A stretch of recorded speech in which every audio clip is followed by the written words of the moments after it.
Así es, Juan Pablo, tenemos al doctor Carlos Caicedo, del Movimiento Firme por Colombia. Un saludo especial, bienvenido a Ibagué, doctor Carlos Caicedo.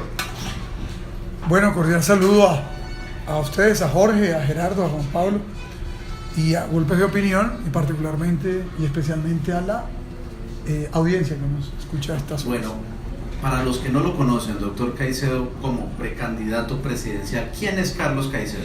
Bueno, Carlos Caicedo es un hombre del Caribe, nací en Aracataca, criado en Santa Marta, fui rector de la Universidad del Magdalena 10 años, la recibimos en crisis, la transformamos, he estado ligado a la academia, a la educación pública, luego llegué a la alcaldía de Santa Marta por un movimiento ciudadano, posterior a enfrentar todo un proceso de persecución de los sectores parapolíticos que quisieron pues sacarnos del escenario público. Y hemos continuado este proceso de transformación en Santa Marta, fuimos responsables de los Juegos Bolivarianos que recientemente se hicieron allá en la ciudad. Lideramos un movimiento por firmas, Fuerza Ciudadana, que fue el movimiento alternativo que más firmas recogió en Colombia, y somos la voz hoy día de las regiones, porque es la única candidatura que nació en una región, en el Caribe, como ustedes aquí en esta región del Tolima Grande, en el Pacífico, en la Orinoquía, en la Amazonía. Tenemos más o menos los mismos problemas, el centralismo asfixiante, toma decisiones por nosotros, ¿no? Un problema de calidad en el empleo muy grande, de desigualdad, de informalidad, falta de acceso de los jóvenes a la educación superior, y son propuestas entonces que nosotros vamos a abordar. Por eso planteamos un país con regiones autónomas, abrir el debate para un sistema federal de gobierno, de manera que tengamos autonomía en lo ambiental, lo fiscal, la salud y la educación, universidad pública gratuita, gestionada por el Estado como un derecho fundamental, inclusive con sostenimiento para los que así lo demanden. Cabe decir que por cada bachiller que termine debe haber un cupo, y una reforma profunda del sistema de salud, de servicios, y una nueva apuesta económica para sustituir la economía extractiva por la economía basada en el turismo sostenible, la agricultura, la industrialización, la ciencia y la tecnología. Usted fue alcalde de Santa Marta del 2002 al 2015. Sí, señor. Sí, señor. Bueno, ¿qué paralelo podríamos hacer de ese tema de los Juegos Bolivarianos a lo que sucedió acá, que fue una catástrofe, el manejo que se debe dar pulcro a los recursos y que terminen las obras? Acá estamos sin obras. Sí, así es. Primero, pues nosotros nos decidimos emprendimos un sueño, que fue lograr los Juegos Bolivarianos. No teníamos suelo, porque este pertenecía al departamento, había unos escenarios en ruina, había una piscina que le habían hecho una inversión como la de aquí, y que había quedado allí como un lucro cesante, nunca se había utilizado, se había perdido la plata, y yo tomé una decisión, y es lograr los juegos para poder construir los escenarios. Al final logramos que la nación nos diera una financiación de alrededor del 50%, con planeación, con compromiso y con honestidad se pueden hacer las cosas. Y yo creo que eso fue, creo que lo que faltó acá, esta tierra que todos queremos, este gran departamento, pues lamentablemente ahora tiene una mácula encima, un dedo señalador en torno al saqueo que hubo de recursos públicos en la construcción de escenarios deportivos. No merecen los deportistas ni la juventud que se les flagele de esa manera, y por eso yo creo pues que deben haber responsables en esas obras, y darle curso a construir escenarios que pueda disfrutar la comunidad. Hoy día en Santa Marta la gente goza de unos escenarios deportivos producto de una gestión que buscó dejar un legado luego de los Juegos Bolivarianos. Doctor Carlos Caicedo Omar, usted perteneció al brazo político del ELN, fue militante de este grupo, pero ha tenido una trayectoria muy importante, así lo demuestran, dicen que por sus obras los conoceréis. ¿Qué opinión le merece la situación que se ha presentado precisamente el día anterior en la ciudad de Barranquilla? Atentado que se adjudicó el ELN, y qué debe pasar con este proceso. Algunos dicen acaben con ellos, acaben con esto, otros dicen se debe continuar con este proceso de diálogo, además de que usted también ha intervenido en este tipo de diálogos. Pues yo soy por principio partidario de la paz. Yo creo que hay que consolidar los acuerdos de paz suscritos con la FARC, y respaldábamos este proceso de negociación con el ELN. Creo que con estos hechos lamentables, repudiables, en los que fueron asesinados policías humildes, porque la verdad ya vimos, todos eran hijos de familias muy humildes, patrulleros, la mayoría de ellos, y civiles, pues para que se continúe con ese proceso, el ELN debe dar muestras inequívocas de su compromiso con la paz. Y esto implicaría un cese unilateral del fuego, para lo cual esperamos que los garantes de los países facilitadores contribuyan para que eso sea posible. De lo contrario, no veo posibilidad que se siga manteniendo la mesa en Quito, porque definitivamente la población hoy está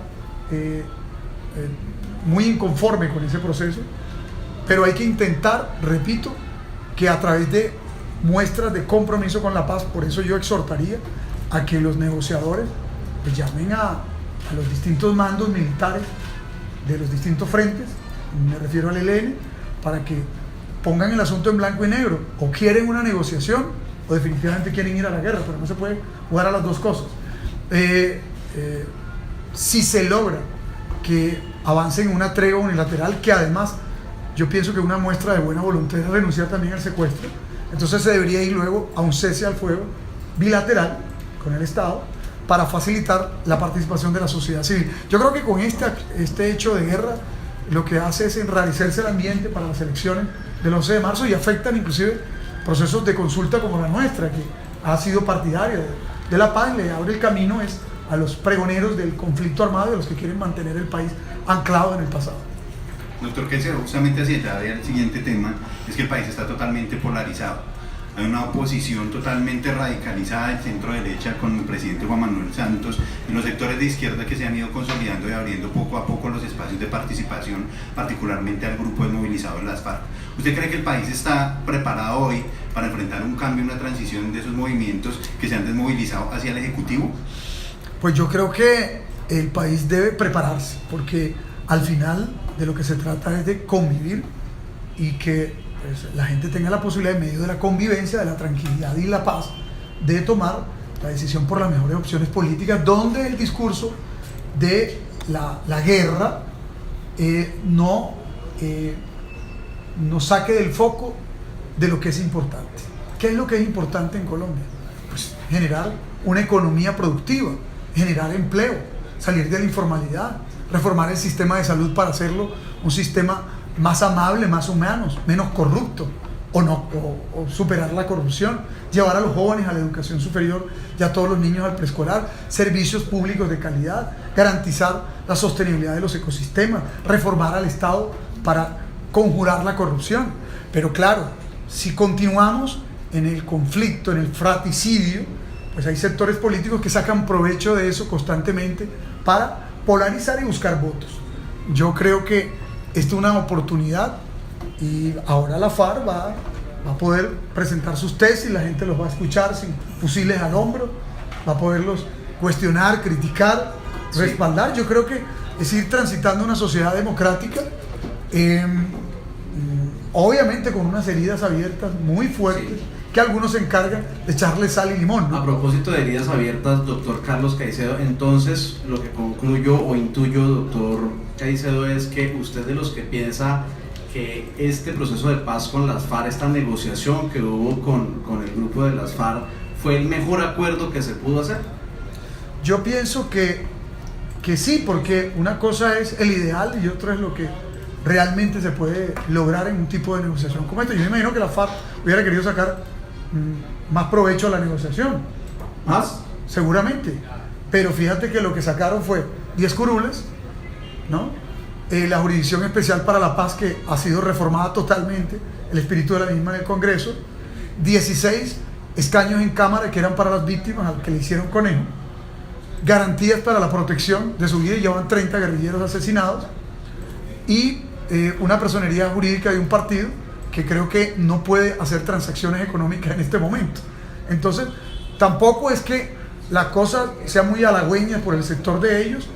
Entre otras cosas, entregaron las armas, y el dinero, han estado entregando los activos, recursos multimillonarios que le saquearon a los colombianos. Sí, ¿Qué piensa de eso? No, mira, yo soy partidario que tienen que entregar hasta el último peso, en Colombia y en cualquier cuenta que tengan en el extranjero, porque ese es su compromiso, ¿no?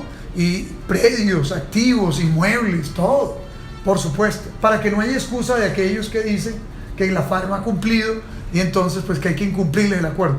Pero yo también llamo la atención sobre lo siguiente: ¿cuándo vamos a abordar la discusión de puntos tan importantes en ese acuerdo como la reforma agraria?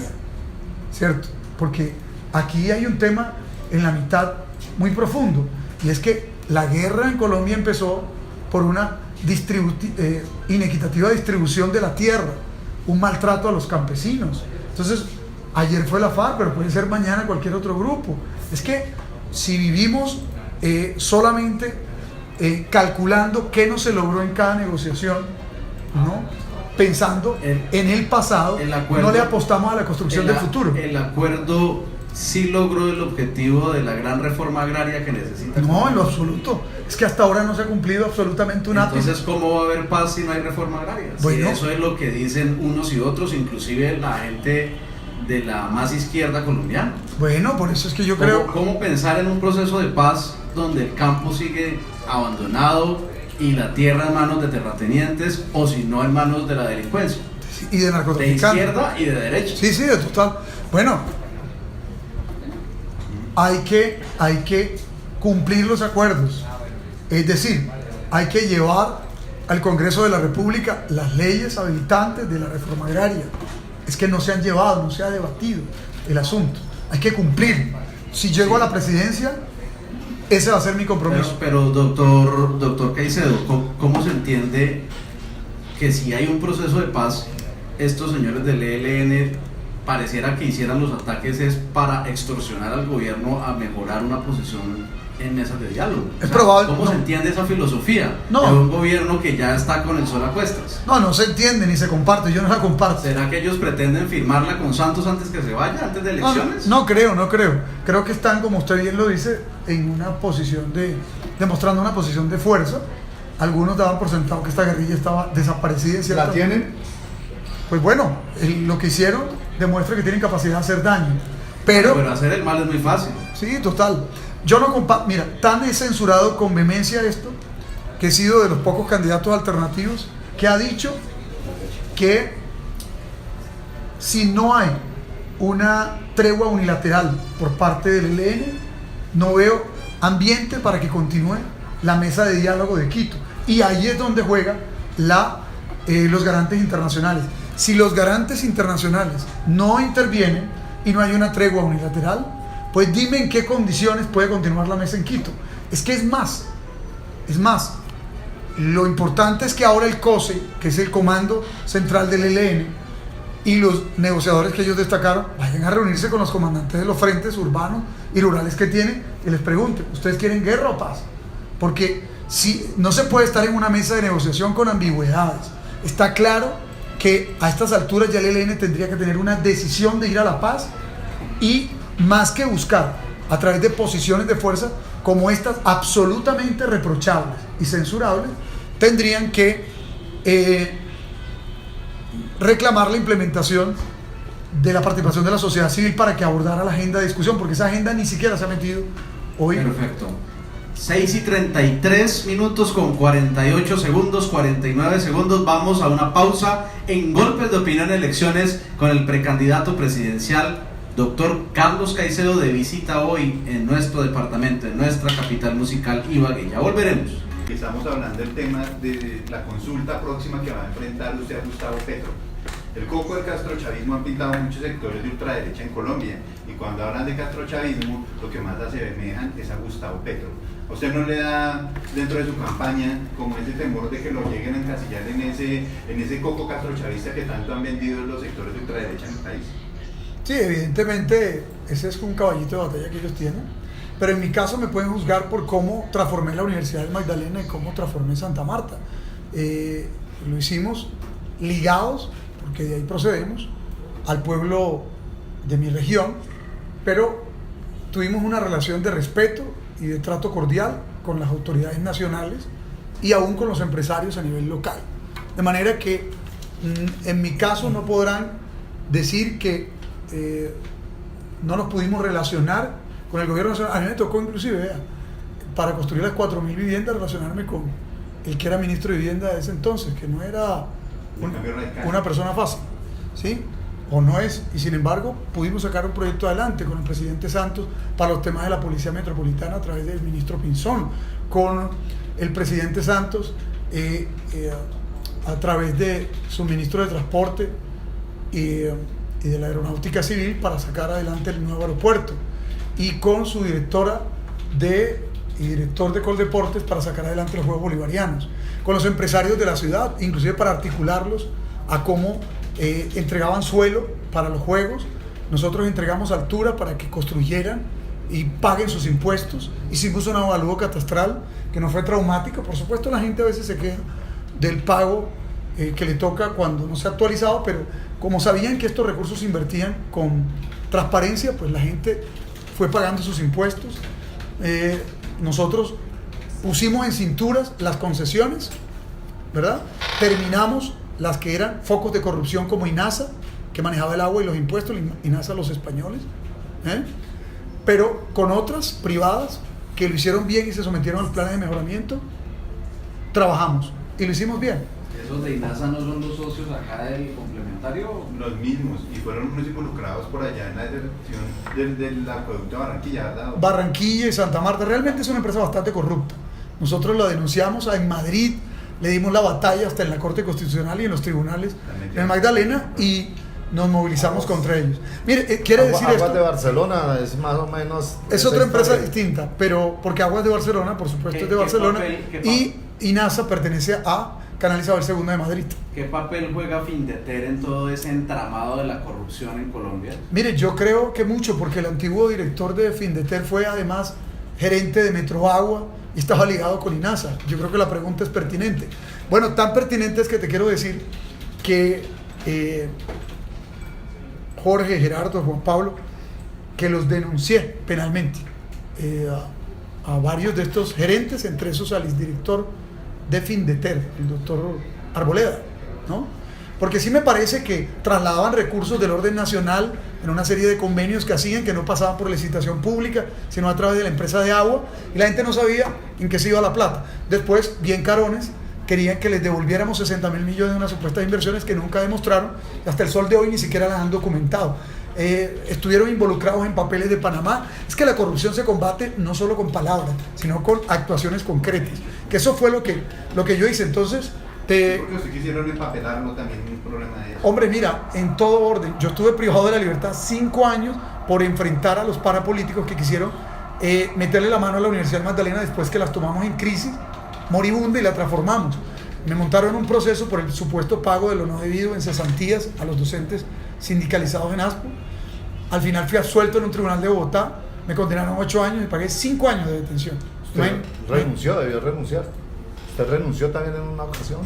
No, pues es que me sacaron de la universidad atropelladamente, pero luego creamos este movimiento ciudadano, llegamos por firmas a la alcaldía de Santa Marta y empezamos un proceso de transformación. Con lo cual, para responder tu pregunta, evidentemente hay sectores que quieren encasillarnos, pero que los 4 presidentes con los que tuvimos relación, Samper, Pastrana, Uribe y Santos, podrán dar fe que en medio de la independencia pudimos tener una relación con ellos y con sus ministros de manera cordial. Lo mismo que los empresarios de la ciudad de Santa Marta, porque lo que nosotros sí estamos es del lado de la ciudadanía, del pueblo y la comunidad, gobernando para la gente, pero entendiendo que en una sociedad el gobernante tiene que interactuar con el sector privado, que tiene que jugar un rol y interactuar con las autoridades de orden nacional, con las que tenemos que en el marco de la independencia también tener relaciones colaborativas. Dentro de su presentación usted dice que es hecho en el Caribe, doctor Carlos Caicedo. Sí. Hay un bloque costeño muy fuerte a nivel de la política, a nivel de el poder en Colombia.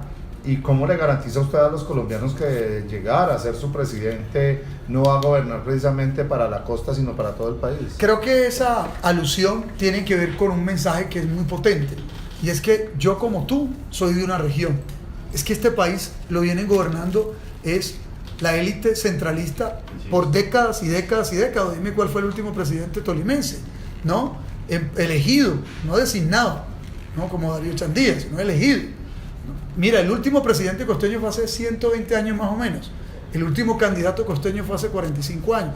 Claro, han estado metidos en el Congreso. Muchos políticos costeños metidos en el saqueo y en la corrupción, como muchos políticos de la región, como estos que se robaron los recursos aquí del deporte, entre otras. Pero los grandes negociados no se hacen en Ibagué ni en Santa Marta, ni en la costa, se hacen en Bogotá, porque ahí es donde está el centro del poder. ¿Qué es lo que quiere decir esto? Que nosotros las regiones tenemos que unirnos. Yo soy hecho en una región, pero ¿qué diferente hay de esa región a esta región del Pacífico, o a esta región del Tolima Grande, o la región de la Orinoquía, o el nororiente, o la Amazonía? No hay ninguna, porque nosotros sufrimos el centralismo, nos agobia, nos asfixia, ¿ya? Es una rosca grandísima que tienen allá, y la única manera de quebrarlo es que los sectores de la ciudadanía y de las regiones nos unamos. Se supone que elegidos por las regiones, ¿con quién habremos de gobernar? Con las regiones, no con el triángulo de oro, que ya no terminó en triángulo, porque fíjate que antes era Bogotá, Cali y Medellín, pero terminó eso entre Bogotá y Medellín. Pues si tienen derecho, por supuesto, pero ¿quién ha dicho que el resto del sistema de ciudades colombianas y el resto de regiones colombianas tenemos que ser tratados como menores de edad, como ciudadanos de segundo orden? Yo me niego a eso. Yo vengo de una región igual que esta región y quiero ponerle voz. Es más, es la única candidatura que procede de una región. Quisiese que los problemas que en este hermoso territorio rico en tierras, en agricultura, en biodiversidad, en cultura, en su gente, pero también afectado por la violencia, por la corrupción, por la desidia y con altas tasas de desigualdad, pudieran contar con una vocería, con una candidatura y, ¿por qué no?, con un gobierno que los representara. Somos ambos calentanos con problemas críticos en servicios públicos, hemos estado afectados por la violencia, por la alta concentración de la tierra, por la politiquería de los de siempre. Nos gusta el vallenato. Nos gusta la música. El folclore de ustedes nos inspiró a nosotros y el nuestro al de ustedes, de manera que estamos unidos entrañablemente a estas tierras, además conectados por el río Magdalena, ¿no? Yo pienso que es como la oportunidad de las regiones ahora en estas próximas elecciones. Pues yo estoy en una consulta con una persona que tiene años luz en la política. Se ha dicho que yo soy como el David de estas elecciones, pero en la historia bíblica David ganó, de manera que puede ser la oportunidad nuestra. Todo lo que he hecho en mi vida siempre ha sido con el escepticismo de todo el mundo. Usted no lo va a lograr, no va a lograr la firma, fuimos los que más recogimos, no va a lograr ganar la alcaldía y los derrotamos con creces, no va a lograr los bolivarianos y los hicimos, no va a derrotar la inseguridad y pudimos, no va a transformar la universidad y lo hemos hecho, de manera que yo soy como ustedes, gente del común, que aunque la vida nos dice muchas veces no lo van a lograr, lo hemos logrado, echando para adelante, con berraquera. Doctor Caicedo, indiscutiblemente estamos ya en campaña electoral. Usted va a entrar en una consulta con Gustavo Petro, que como usted lo acaba de señalar, ya tiene un vasto recorrido, por unos amados, por otros odiados, pero sin embargo usted sí va a hacer una coalición con él. ¿Qué aspectos lo identifican con Gustavo Petro y qué aspectos radicalmente usted no comparte con Gustavo Petro? Yo creo que con Gustavo compartimos la concepción de un Estado al servicio de las mayorías, de la gente. Un Estado que orienta sus políticas públicas por el principio de la equidad. Enfrentar las élites y las mafias, la corrupción, yo creo que nos ha caracterizado, él en lo nacional, nosotros en lo regional. Sin embargo, precisamente ahí ya estriba una primera diferencia. Gustavo es un político que expresa la política centralista, nacional. Yo soy una persona que procede de las regiones, que encarno ese otro país que no ha tenido voz por décadas y décadas, ¿no? Este país de las regiones diversas. Por eso reclamo que hay que materializar la Constitución del 91, que yo impulsé, entre otras, desde la Constituyente, desde el movimiento de la séptima papeleta, las regiones autónomas. Inclusive planteo que hay que abrir el debate, así sea para provocar otra constituyente, sobre un sistema federal de gobierno, como países como Canadá o Argentina o Brasil, que tienen mayores niveles de autonomía.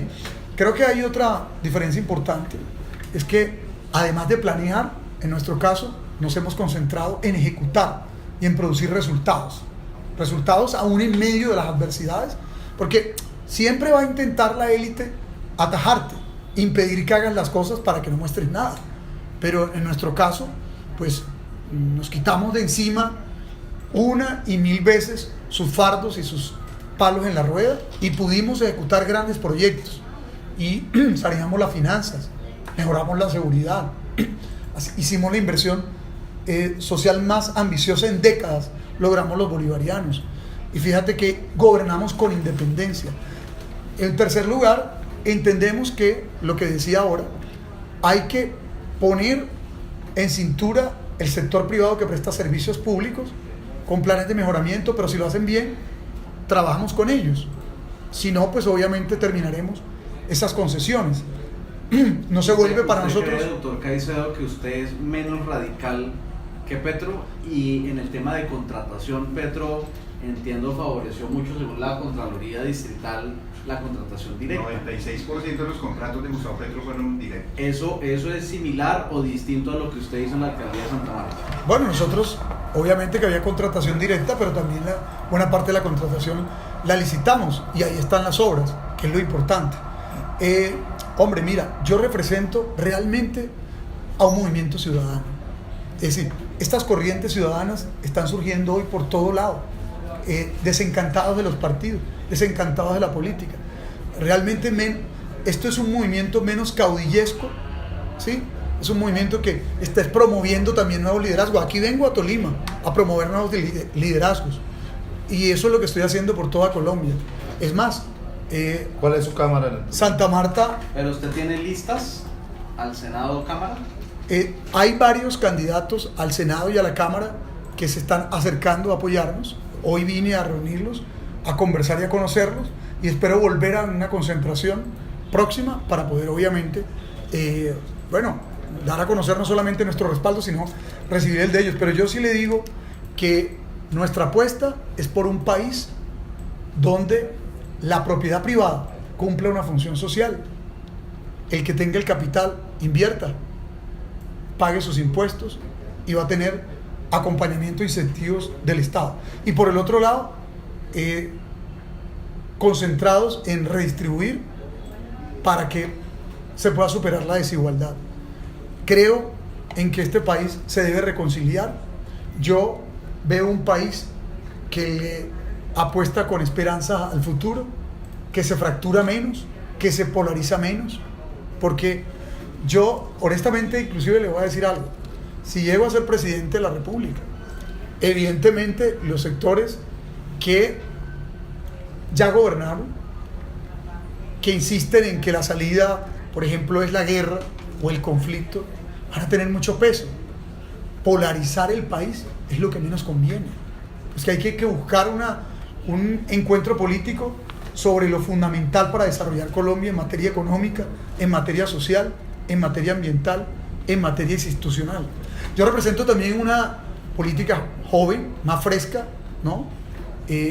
Igual Gustavo, pues es un hombre que ha dado 1 en 1000 batallas, pero también hay que generar un proceso de relevo y de renovación entre los sectores alternativos. 6:52, ya volveremos con la última parte de nuestra entrevista de Golpes de Opinión en exclusiva con el candidato presidencial de Fuerza Ciudadana, Carlos Caicedo. Elecciones 2018, 6:55, nos quedan 5 minutos de programa con el candidato presidencial Carlos Caicedo. Gerardo.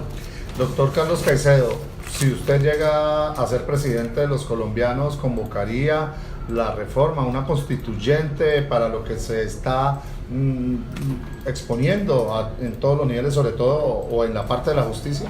Sí, yo creo que sí, porque lamentablemente se han intentado reformas al sistema judicial colombiano y no han prosperado, entre otras cosas, porque hay una especie de tranza, pago de favores entre congresistas y dignatarios de las altas cortes, y ciertamente ningún funcionario público puede estar por encima de la justicia. Todos tienen que rendir cuentas, por eso aquí se necesita un tribunal de aforados. Y ese tribunal de aforados pues se intentó en la reforma y no se logró. Cabe decir que hay que ir a una constituyente para abordar este tema. Lo otro, los colombianos están reclamando una reforma al Congreso de la República, a las dietas de los parlamentarios o los salarios, honorarios, en fin, el tamaño del Congreso, de la Cámara. Inclusive se ha venido planteando que para disminuir el trámite de los proyectos de ley fuéramos un sistema unicameral. ¿Usted cree que el Congreso se va a autorreformar? No. En lo absoluto. Y tampoco se van a reformar los órganos de control que también se han convertido en instrumentos de pago de favores, Cuotas. sí, de cuotas políticas. Por eso la corrupción campea, porque no hay, digámosle, el control no está funcionando, salvo contadas excepciones en algunos organismos, pero yo he notado que muchas de las personas que llegan a los órganos de control se dedican más a hacer política y a proyectarse como candidatos que a cumplir su papel cabalmente. Hay contralorías municipales y departamentales, por ejemplo, y hay contralorías municipales y departamentales que son a veces peajes de corrupción, porque son cuotas ahí que se consiguen para extorsionar. Yo sé que son palabras muy fuertes, pero ciertamente eso es lo que piensa la mayoría de la gente. De manera que la reforma a la estructura del Estado, otra más. ¿Usted cree que en la Constitución está la promesa de regiones autónomas, provincias y ETIs? ¿Cuándo se va a implementar eso si los congresistas centralistas o los que vienen de las regiones y terminan allá comiendo en el mismo plato, pues no quieren reformar para que las regiones tengamos autonomía?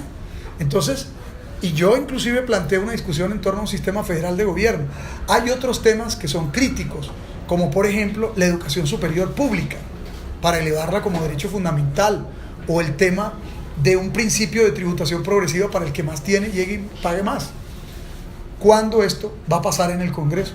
En lo absoluto. Yo creo que tiene que ir a una Asamblea Nacional Constituyente, que hay que delimitarle los temas para que eso no se desborde a... Que no vuelva una colcha de retazos. Sí, y además pues que no se pueda desbordar la facultad constituyente, o sea que el pueblo otorgue unas, digámosle, límites temáticos para que la constituyente solo aborde estos temas. Doctor Caicedo, antes de concluir, es que hay una noticia del Hotel Hilton de Cartagena que usted como alcalde yo quisiera nos contara la experiencia. El Hotel Hilton se apropió de una parte de una playa pública en el Tayrona. Jorge Enrique, yo no sé si usted se acuerda de un escándalo que nosotros hicimos cuando se constituyó la estación centro comercial. Cuando estaba Carmen Sofía Bonilla en la dirección de Corto Lima, les puso a comprar a los propietarios de la constructora 2 hectáreas para reforestar porque habían invadido un bosque. ¿Se acuerda? Sí, claro, del río Chipalo. Resulta que llegó el director de Corto Lima y les cambió eso por 1.400 palitos que ni se sembraron y que quedaron allá al frente algunos de la estación. Sí. Pues bien, hubo un fallo en el 2014 sobre el Hilton que deberá cumplir con una restitución de terrenos de playa, incluso cuando el doctor Caicedo era alcalde de Santa Marta. Santa Marta, ¿cierto? No, Que Santa Santa Marta. podemos hablar sobre el particular. Es un caso que el Consejo de Estado falló y que tiene que ver con invasiones de fauna y de flora. Sí, es que aquí hay un tema que hace parte de todo el proceso de distribución de competencias que tiene que ordenarse en Colombia, fíjate. Porque el plan de ordenamiento territorial lo adopta el Consejo a iniciativa del alcalde y establece los usos de suelo. Pero la franja de playa o la jurisdicción de zona costera no es del distrito, sino que es de la Dirección Marítima y Portuaria, ¿no? De manera que hay un traslape de competencias, y si está en territorio pues de parque, por supuesto que hace parte del Sistema Nacional de Parques. En este caso, al que tú te refieres, la DIMAR ha venido sosteniendo que las construcciones donde está el Irotama, donde está el Hilton, donde está una serie de condominios, no están en suelo consolidado y por tanto al estar en zona de playa, pues tienen que ser demolidas, ¿no? Pues imagínate tú, esto es el mismo... El fallo también tocó al Tayrona, ¿entiendes? Acá yo tengo una información de internet. Sí, tenía que ver con Hilton las... de Cartagena, Américas en Cartagena, Ciruelos en el Parque Tayrona. No, porque es que tiene que ver con todas las intervenciones privados explotando recursos naturales, lo cual es válido, pero no se puede apropiar uno per se sin pagar el aprovechamiento. No, y además porque se supone que, pues obviamente, la franja costera, la zona de playa, pertenece a la nación, no es inembargable, inajenable, imprescriptible, no se puede vender, ¿no? De manera pues que ahí hay un debate jurídico que sale del control del alcalde, porque una cosa es el alcalde como ordenador del suelo, de los usos de suelo, con las facultades que da el Consejo, y otra son las jurisdicciones que hay sobre la zona costera. Y esto es lo que está en conflicto y tiene que resolverse, porque al final, pues si el fallo, por ejemplo en mi caso, nos tocó aplicar fallos de demolición de construcciones, pues obviamente después que se hubiera agotado el debido proceso. Sí. Entonces ahí hay un debate y por supuesto que está involucrado el Ministerio de Defensa y la Dirección Marítima y Portuaria. Son preguntas locales que le estamos haciendo a un exalcalde de Santa Marta, hoy candidato presidencial. Jorge Enrique, la última. La última pregunta, doctor, que si usted llega hoy en un punto de efervescencia en la ciudad, toda la ciudad se encuentra conmocionada por el tema del impuesto predial. ¿Usted qué le aconsejaría al alcalde de Ibagué, al doctor Guillermo Alfonso Jaramillo, para enfrentar esta situación en la que por primera vez gremios económicos, ciudadanía, partidos políticos de toda índole le piden una recesión en torno al tema del predial por la falta de estudios de planeación, por toda la controversia que se ha suscitado? ¿Qué manejo le daría usted a esta situación y qué consejo le daría al alcalde Guillermo Alfonso? Bueno, básicamente pues cuando se va a hacer una actualización predial, pues debe mediar un convenio con el IGAC, que creo que aquí en este caso se hizo. Tiene que haber un trabajo de carácter técnico y tiene que haber suficiente información y publicidad. O sea, evidentemente, por vía de obras públicas, muchos predios se valorizan, ¿no? Y adquieren en ese orden otro valor. En tanto, se hace la actualización predial y la actualización catastral, muchos predios suben de valor, pero esto hay que hacerlo también teniendo en cuenta los principios de proporcionalidad, porque de lo contrario, pues no solamente se genera una afectación económica a la población, sino además un rechazo a este tipo de medidas que muchas veces la gente no comprende porque entiende que son improcedentes. De suerte, pues que yo creo que aquí hay una oportunidad para tomar una decisión en relación a mejorar los ingresos del Estado a nivel territorial y actualizar el catastro, pero por vía concertada. Yo creo que esto es necesario porque al final una autoridad municipal o distrital se debe a la ciudadanía.